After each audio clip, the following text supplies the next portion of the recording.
Hello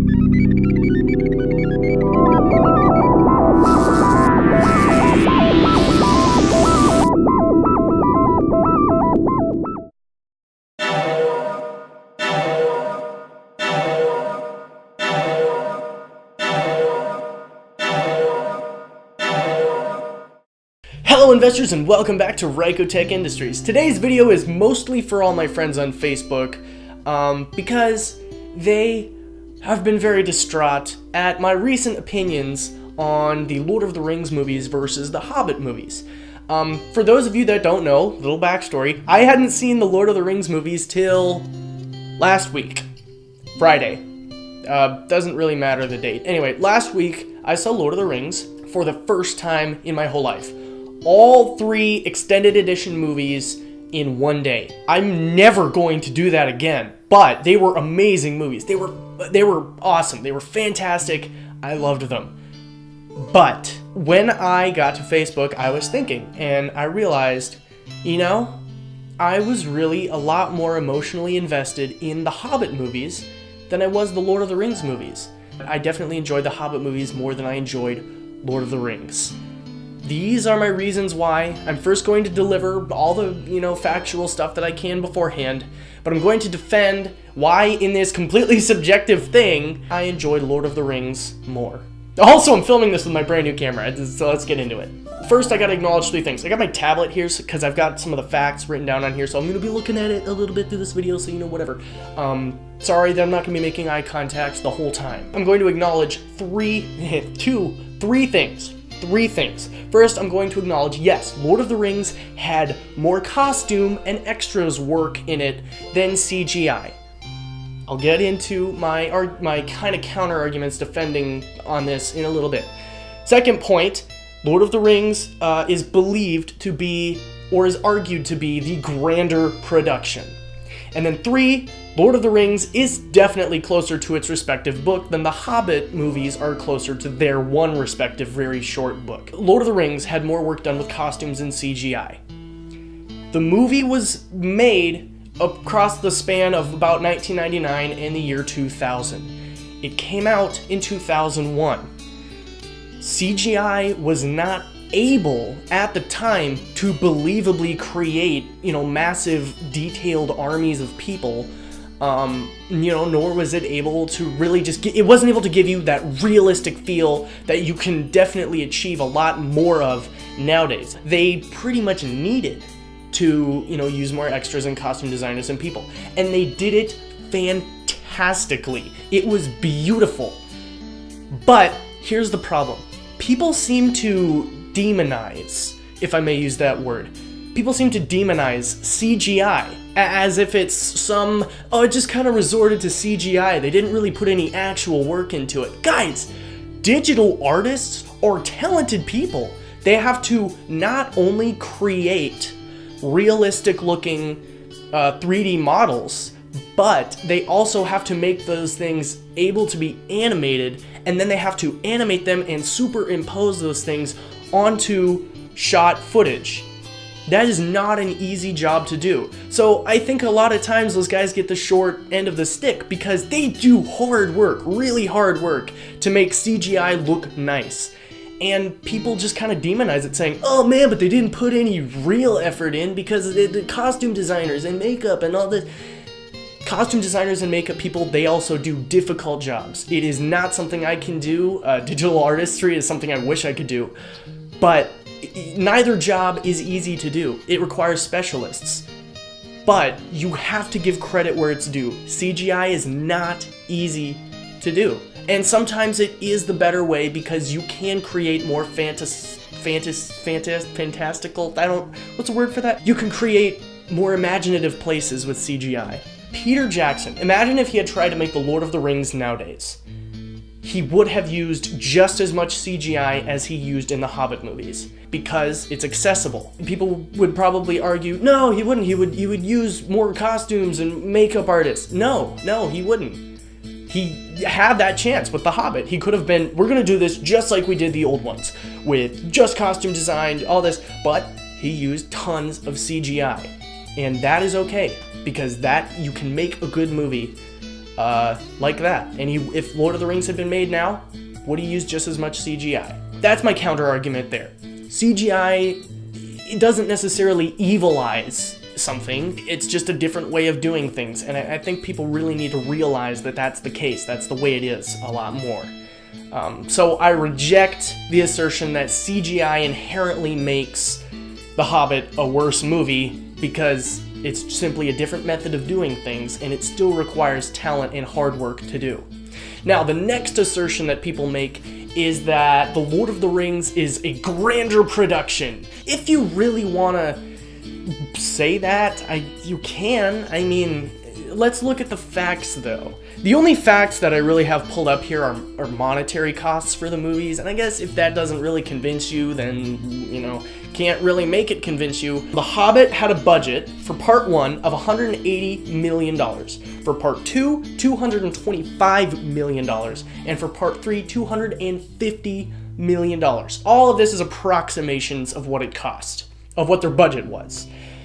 The budget for the whole Hobbit trilogy, about $655 million. Now, let's look at Lord of the Rings. Part 1, $93 million. Part 2 and 3, $94 million each. None of the Lord of the Rings movies actually topped $100 million per movie. The Lord of the Rings only spent $281 million on the production. But David, you didn't factor in inflation. I mean, of course it probably equalizes out. Actually, no, I did think of that. Adjusting for inflation, and we'll be generous, we'll go year $2000 to year 2012 dollars. A year before the first Lord of the Rings came out, and then the year The Hobbit came out.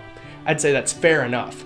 Adjusting the budget for all 3 Lord of the Rings movies to the Hobbit movies, $374.7 million is what the Lord of the Rings technically costs nowadays, adjusting all of that for inflation.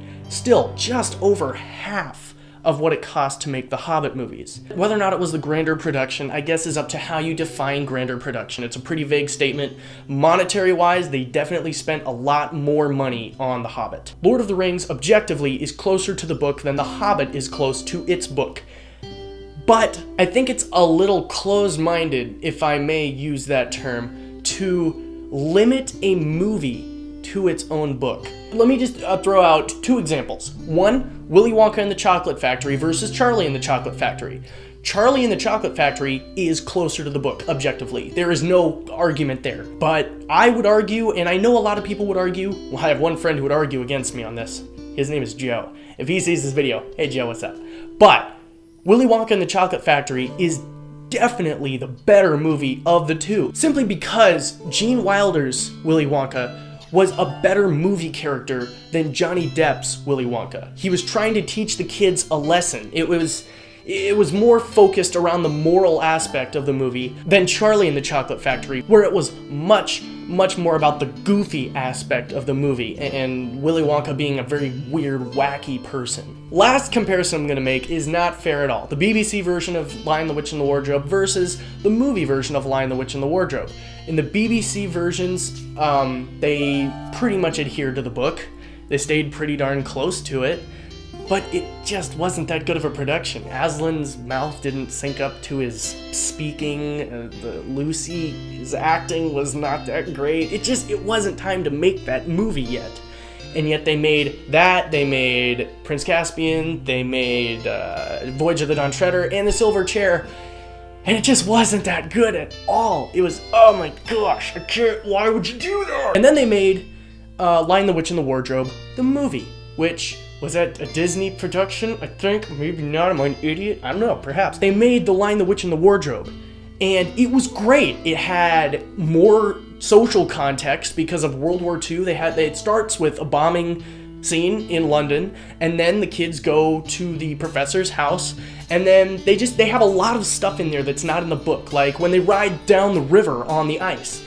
It was not in the book, but it was necessary to the movie. It really helped drive the plot with the connection between Peter, Susan, and Lucy. That all out of the way, the simple point I'm trying to make here is you really can't limit a movie to its book. By limiting a movie to its book, you are taking away from the creative ability of the director. And where, yes, you should follow the book to a degree, which they did in The Hobbit, you shouldn't be completely bound to it. Otherwise, The Hobbit would have been one movie, and I guess where that would have been okay, it definitely allowed me to get more immersed into the world having 3 different movies. Those are the biggest things that I hear. Here are the reasons that I have, aside from those, to why I like The Hobbit more. Why it just appeals more to me, personally. Simply put, The Hobbit is not as frustrating for me to watch. Lord of the Rings, like I said, great trilogy, but it's so frustrating. It's one person makes a terrible decision and you kind of hope that things are going towards someone else making a great decision, but no, they make a bad decision. And it's not even the kind of thing where the characters in the show are in the dark and you know, but no, they have the information and you have the information, and yet they make terrible decisions. And I'm not even talking about how Frodo has the influence of the ring on him and that's why he's making bad decisions. I'm just talking everyone just making terrible decisions left and right. Gandalf, clearly that dude is going insane and about to, kill his kid, soldiers. I mean, clearly he's insane, about to kill his kid.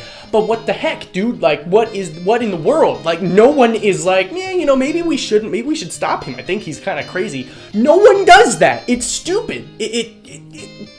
And I get the fact that it was written that way, but once again, this is the story being presented, and it was frustrating to watch. The Hobbit was much less frustrating to watch because people were making better decisions. I don't know, maybe this is a completely unfair thing to say, but that's just why I enjoyed it more. People were doing things that I wanted them to do more, but some other factor that we hadn't seen yet was preventing them from being able to do that. So it felt like you were part of the struggle with the characters in the film. Whereas with Lord of the Rings, you knew Gollum was going crazy again and about to betray them, but they didn't know, or Sam knew, and Frodo wouldn't listen to him because the influence of the ring once again. But it was like, I want to do something, but I can't. But in The Hobbit, it was like, do this, you need to do this. And they would do it, but then something else would come in. And then you'd be like, oh man, we were foiled, let's do something else. Simply put, The Hobbit is not as frustrating for me to watch. The final point that I'm going to make here is the main goals of the movie, or the main point of each movie spoke to me in a different way. And with Lord of the Rings, it just wasn't as strong as with The Hobbit. Lord of the Rings, the main goal of the movie was duty. Let me quick stop and say I really came to this realization after one of my friends posted on Facebook about it. And so I'm just kind of expand on what that kind of said to me. But The Lord of the Rings was about duty. Frodo had that obligation. He was doing it because he had to. I guess he kind of out of the goodness of his heart, but it was more the fact that if he didn't, everything would fall apart around him. Then, let's take a look at The Hobbit. Gandalf shows up to Bilbo's door and is like, hey, I need you to help me with this. Well, actually, they kind of barged in, ate all his food and did all that, whatever. But the dwarves showed up. Bilbo was very resistant at first, but he found it in his heart to help with something that completely did not pertain to him. Out of the goodness and kindness of his heart, he helped Thorin Oakenshield reclaim Erebor. It would not have affected him if they really hadn't, reclaimed Erebor. Everything would have been pretty much the same for him if he just said, nah, I don't really want to go on an adventure, never mind. But out of the goodness of his heart, he goes on this adventure. And through this adventure, you are connected to all these characters. You build this emotional connection with Keely, especially with Keely and Tauriel. That whole relationship was, apparently Tauriel isn't even in the book. I don't care. That was a fantastic writing direction for the movie. You get attached to the relationship between Bilbo and Thorin by the last movie. It was just fantastically done as far as character development and getting you attached to the characters. And I've already said spoilers, I believe, at the beginning of this video. When Keely is killed in Battle of Five Armies, when I was in the theater, I was thinking, man, a movie really hasn't pulled this kind of emotional response from me for a long time. In Lord of the Rings, when certain characters died, you weren't really attached enough to them to feel really, truly sad. But in Battle of Five Armies, Keely dies, and that was, oh man, it made me feel so sad. and then Thorin, and you're like, oh my gosh, life is falling apart. But I had that emotional connection to these characters. And I'm not saying it's a good movie strategy to just get people attached to characters and then kill them off. That is not what I'm saying. But developing characters and then having them die for a good cause after you know the characters well and you've been through their struggles and, all that, it was more rewarding as a movie, or as a trilogy, I suppose, to watch The Hobbit than for me to have seen Lord of the Rings. That's basically my defense. So, thank you guys for watching. If you agreed or disagreed or thought I was completely wrong, I'm sure if anyone watches this who is a Lord of the Rings fan, they'll have something to say about what I said about why I'm wrong about my own opinion. So, go ahead and post in the comments if you feel it necessary. There's a like button. There's also a dislike button. I would prefer that you not press that because this is, like I said, simply my opinion, not me being offensive or anything. So that dislike button would definitely not be irritated, but the like button, that's always awesome because it's public forum, I think. And I'm making an argument on the internet, which is pretty much just asking for trouble anyway, so yeah. There's also a subscribe button. I plan to hit 1,000 pretty soon. That'd be so great. That's like a fraction of what anyone who's popular has, but that is that. So I really have not much more to say. I haven't even picked what music I'm gonna put underneath what I'm saying here. So I don't know. Who knows what kind of music it's gonna be? It might be no music. No, it's probably just gonna be music or something. Thank you guys for watching. See you next time. I don't have an outro. I just have an intro. So this is my outro. Goodbye.